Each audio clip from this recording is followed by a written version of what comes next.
Hello friends. आज हम दो कंपनीज का बात करेंगे। First one is the Lloyd metals and energy and the second is the Fineotex chemical. तो दोनों कंपनीज डिफरेंट वर्टिकल में काम करती है। लोएड मेटल्स काम कर रही है iron ore minings and productions, then logistics, and they are also acquired the new acquisitions in Congo DRC where they वो लोग करने जा रहे हैं कॉपर का प्रोडक्शंस। तो कॉपर एंड कोबाल्ट ऑल्सो, तो तीन चीज़ों का इनका माइनिंग होगा। आयन ओआरई, कॉपर, कोबाल्ट, और बहुत सारा कैपेक्स और ग्रोथ हो रहा है उन तीन फील्ड्स में। तो company is doing good. If we can अगर हम बात करें Q4 FY 2026 की, तो कंपनी ने बहुत तगड़ा ग्रोथ किया है। कंपनी ने रेवेन्यू ग्रोथ 300+%, प्रॉफिट ग्रोथ 400+% में है। तो ये तो Q4 तो एक्सेप्शनल था quarter, but they can management is well confident about continue this growth trajectory। तो मैनेजमेंट बहुत कॉन्फिडेंट है अबाउट दैट, और ये उनके कॉन कॉल में भी रिफ्लेक्ट हुआ। जो मेरा एग्जीक्यूशन समरी है, जो मैंने समरी प्रिपेयर किया है, उसमें भी ये लोग बहुत कॉन्फिडेंट दिख रहे हैं।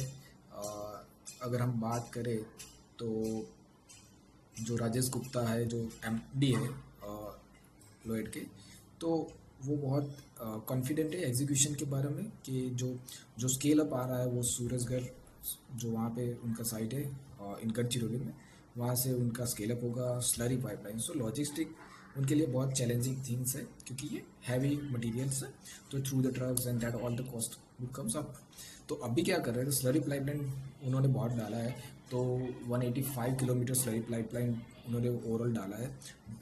पैलेट से उनका रेवेन्यू आएगा और कॉपर से। तो ये चार ग्रोथ एरियाज़ हैं उनके FY 27 के लिए।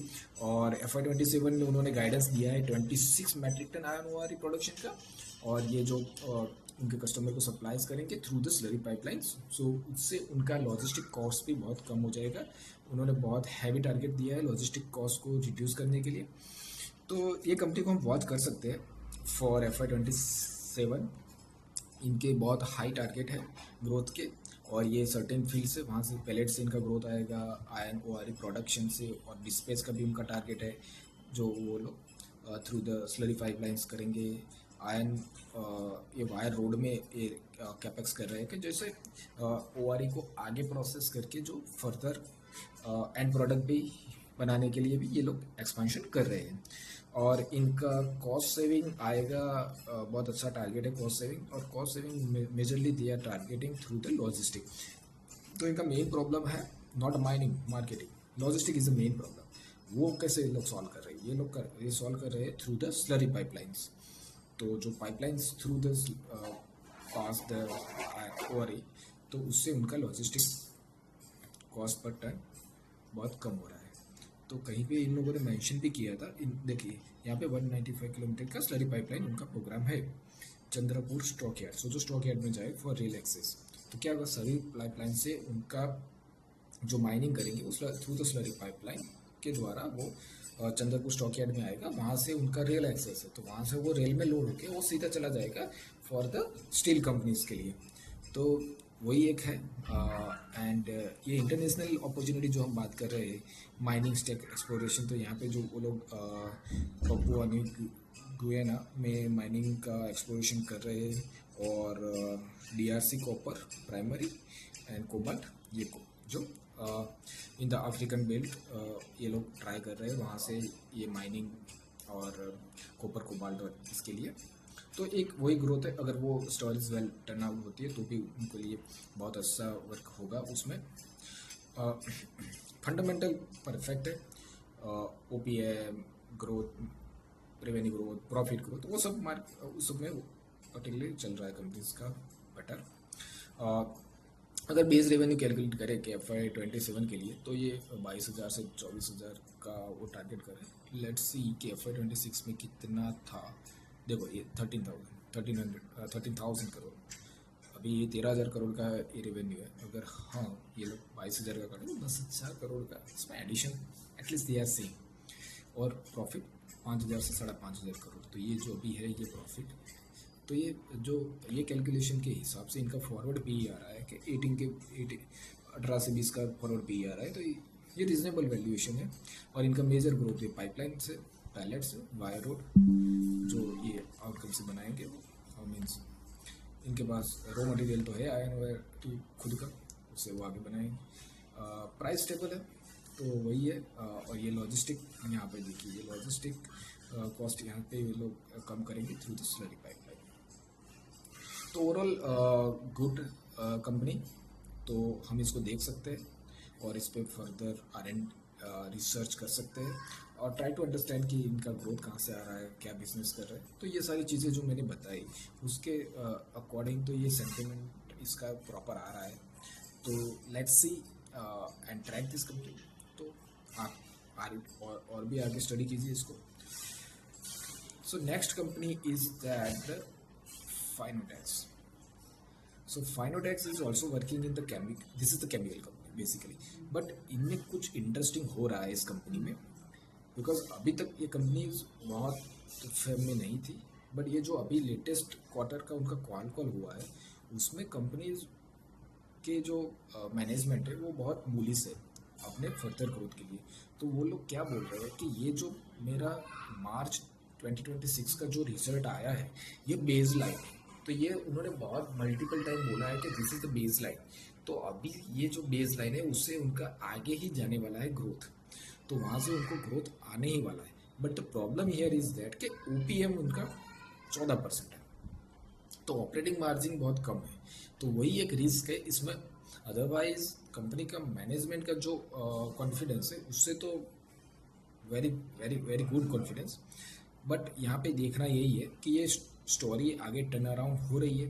ये टेक्सटाइल केमिकल बना रहे हैं, क्रूड केमिकल बना रहे हैं, तो इनका मेजर अभी जो टारगेट है आगे का वो क्रूड केमिकल्स है। तो sir rolling pattern is fine, वो उसमें प्रमोटर भी अच्छा खासा है और एफ आई डी एस भी एंटर हुए हैं, तो इसमें रिस्क तो वैसे नहीं लग रहा है। लेट्स सी उसका ओवरऑल क्या कर रहे हैं ये लोग। तो क्रूड कैम से ये मेजर बूस्ट, यहाँ से इनका ग्रोथ आ रहा है क्रूड केमिकल से। तो मेजरली इन्होंने सर्टेन क्लाइंट एक्वायर किए हैं जो major Fortune 500 oil production companies हैं, वहाँ से इनको मेजर ऑर्डर मिल रहे हैं।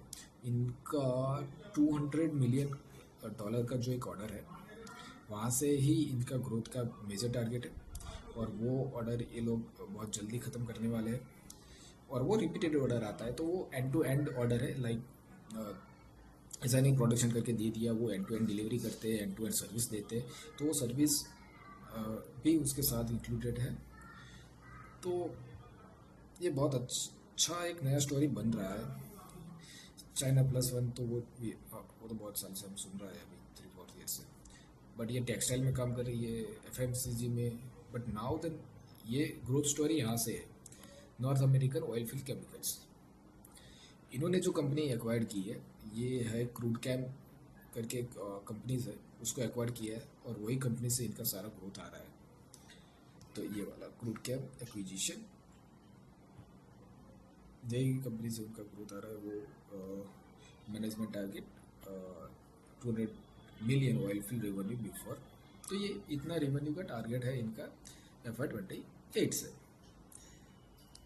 तो दैट इज़ द गुड। तो यही चीज़, और जो मैनेजमेंट का कॉन्फिडेंस था, वो दो चीज़ की वजह से इस कंपनी को मैंने स्टार्ट किया है ट्रैक करने के लिए। मैंने कॉल सुना है, they are very bullish, but अभी देखना है कि इनका स्टोरी कैसे टर्न आउट होता है और वो कितना डिलीवर कर पाते हैं। बट ये जो 200 मिलियन रेवेन्यूज़ का जो उनका टारगेट है वो एम्बिशियस है। अगर इसमें 15% EBITDA भी करते हैं, दैट इज़ ऑल्सो ग्रेट। तो ये जो वैल्यूएशन जो इनका ऑपरेटिंग मार्जिन है थोड़ा बढ़ना चाहिए, और ये स्टोरी प्ले आउट हो तो ये अच्छा कर सकते हैं company. Okay, so will keep monitoring. इसमें और भी अपडेट्स आएंगे तो मैं वीडियोस बनाऊंगा इस पर कि इसमें क्या स्टोरी प्ले आउट हो रहा है। But we can as of now we can keep in watch list. आप अपने वॉच लिस्ट में रखिए, थोड़ा पोजीशन बनाइए, देखिए उसका पैटर्न कैसे चल रहा है, based on that make your own decision. उसके बाद अपना खुद का डिसीजन लीजिए। और this is for the education purpose videos कि वहाँ कि आप लोग कैसे एक कंपनी को एनालाइज कर सकते हो, उसमें क्या डेवलपमेंट आ रहा है, आप कैसे अगर सब कुछ ठीक है तो उसका भाव भी ठीक नहीं होगा, उसका भाव बहुत ऊपर चला जाएगा, राइट? वो आपको नहीं मिलेगा उस भाव में। तो अगर कंपनीज टर्न अराउंड हो रही है तो दैट इज़ द पीरियड कि वहाँ पे हम कुछ एक्स्ट्रा ऑर्डिनरी ग्रोथ स्टोरी का फ़ायदा उठा सकते हैं।